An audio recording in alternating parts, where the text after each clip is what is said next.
বাংলাদেশ থেকে ভারতের বর্ধমানে নিয়ে যাওয়া দুই বাংলাদেশি শিশুকে ৩০ দিনের মধ্যে হাজিরের নির্দেশ হাইকোর্টের। কলকাতা ডেপুটি কমিশন স্বরাষ্ট্র মন্ত্রণালয় সহ বিবাদীদের এই নির্দেশ দেন। অলিউল রনির রিপোর্টে বিস্তারিত।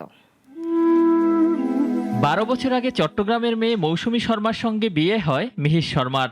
তারা দুজনেই চট্টগ্রামের বাসিন্দা ও বাংলাদেশের নাগরিক। দাম্পত্য জীবনে দুই সন্তানের পিতামাতাও তারা। তবে গত বছরের সেপ্টেম্বরে পারিবারিক কলহের জেরে মিহির শর্মা সহধর্মিণী মৌসুমীকে না জানিয়ে দুই সন্তান নিয়ে ভারতের বর্ধমানে চলে যান।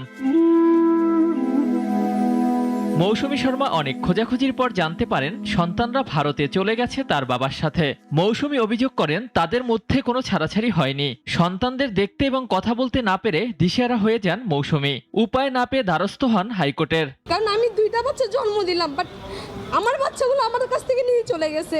একজন মা যদি তার সন্তানের জন্য কোর্টে এসে দাঁড়াতে হয়, তাহলে আমি মনে করব এখনকার মেয়েদের সন্তান গর্ভে ধারণ করা উচিত না। শুনানি শেষে ভারতে নিয়ে যাওয়া দুই বাংলাদেশি শিশুকে ৩০ দিনের মধ্যে হাজিরের নির্দেশ দিয়েছেন high court. Secretary, Ministry of Home Affairs, High Commissioner of India in Bangladesh, and the Deputy High Commission of Bangladesh, Kolkata, West Bengal, India. এই চারজনের উপর একটা নির্দেশনা দেওয়া হয়েছে। আগামী 4 সপ্তাহের মধ্যে এই বাচ্চাদের আদালতে হাজির করার নির্দেশনা দেওয়া হয়েছে।